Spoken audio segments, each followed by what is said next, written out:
Hi mga bis, so samahan nyo ako. Yes, maglalakad tayo. Pupunta tayo ng meeting na FDS, 4-piece. So yan guys, so nakikita nyo sa likod ko.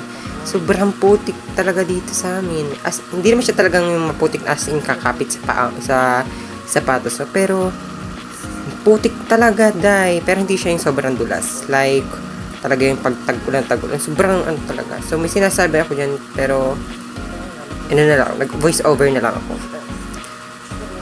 So, yun, pinaliliwanag ko dyan na paano nga ako, punta nga ako ng 4-piece, ganyan. Tapos yan, ano pa, magandahan na lang si Akla. Tapos yan, oh.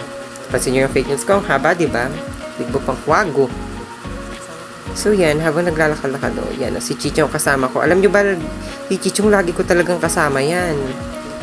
Tsaka pagka hinahatid niya ako palagi. Lalo pag nag-iisa ako, sumasama talaga siya. Para bang tao siya na na lagi niya ako sinasamahan saan ako punta or hinahatid niya ako. Ganon. Alam niyo ba na si Chichong na lang yung alaala namin mula sa tatay. Yun lang. Tsaka alam niyo, kwento ko lang sa inyo, share ko lang sa inyo mga bina. Nung time na nawala yung papa ko, si Chichong, as in talaga nung malungkot talaga siya. Tughuyin talaga siya. Parang tao lang din siya na nararamdaman niya na parang nalulungkot siya, ganyan. So, yan nga pala kanina, binidyo-video ko siya kanina kasi nung nagpahinga din siya. Baklang to, tamo. Tapos alam nyo kasi si Chichong, pag nilalapitan nyo talaga, lumalayo siya. Yung para bang para siyang mailap siya, ganun, parang ganun.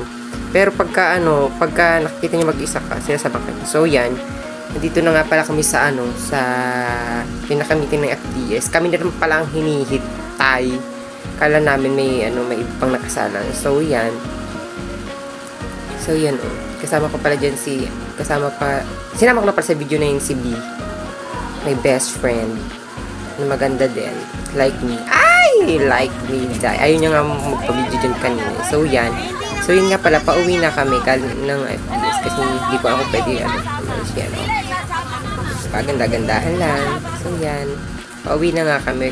So yun lang, bye bye, thank you for watching.